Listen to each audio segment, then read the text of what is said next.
Mga kababayan, Assalamualaikum warahmatullahi wabarakatuh. Madayaw, umayo adlaw kaninyong tanan. Magandang araw sa inyo lahat. Marami sa atin ang nag-aalala. Patuloy ang pagtaas ng presyo ng mga pangunahing bilihin at kasabay ng pagtaas ng presyo ng langis, mas matindi ang magiging hirap. Binibilang ng mga magulang ang bawat piso at marami sa atin ang nag-aalala sa susunod na mangyayari. Nais kong ipaalam sa inyo, hindi kayo nag-iisa. Tayong lahat ay dadaan sa paghihirap na ito. Mararamdaman natin lahat ang bigat ng pagtaas ng presyo, lalo na ng pagkain. Ngunit meron pa tayong magagawa bilang mamamayan at isang komunidad. At lalong merong kailangan gawin ang pamahalaan. Para sa ating mga lokal na pamahalaan, marami sa mga non-essential na mga aktibidad na gumagamit ng langis ang pwedeng ipagbawal muna, tulad ng parada sa festival.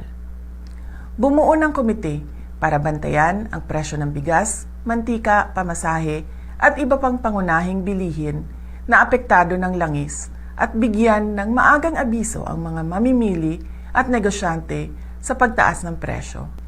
Magbahagi ng impormasyon sa pagbabago ng presyo at turuan ang pamilya ng praktikal na hakbang sa pagtitipid, tulad ng pagbawas ng paggamit ng sasakyan at kuryente.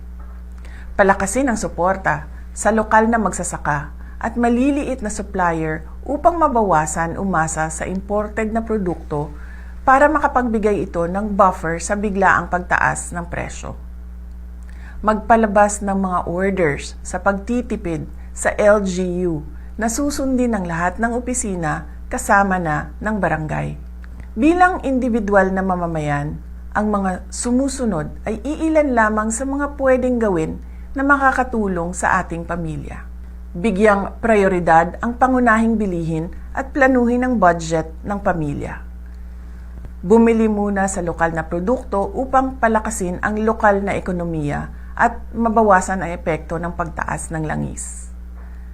Bawasan ang hindi kailangang paggamit ng enerhiya tulad ng pag-carpooling, bisikleta at pwedeng ayusin ang schedule ng lakad upang mabawasan ang madalas na pagbiyahe.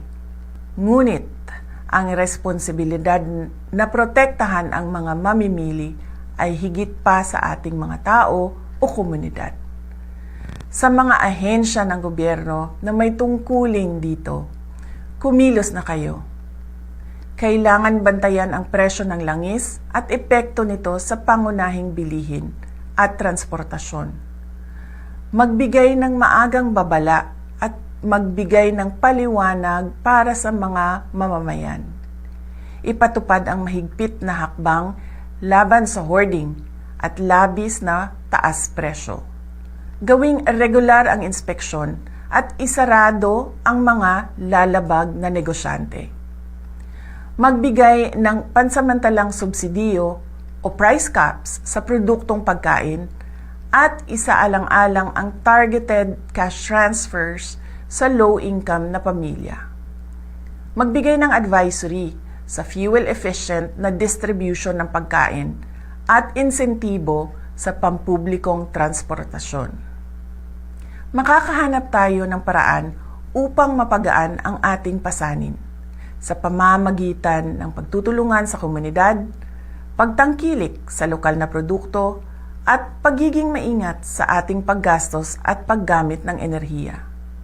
Kasabay nito, asahan natin ang aksyon ng gobyerno na protektahan ang bawat pamilyang Pilipino at tiyakin ang patas at matatag na pamilihan.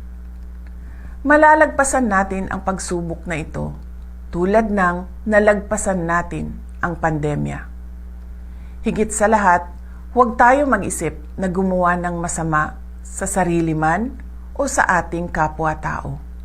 Mamuhay tayo ng marangal at may dignidad kahit tayo ay dumadaan sa kahirapan. Syukran.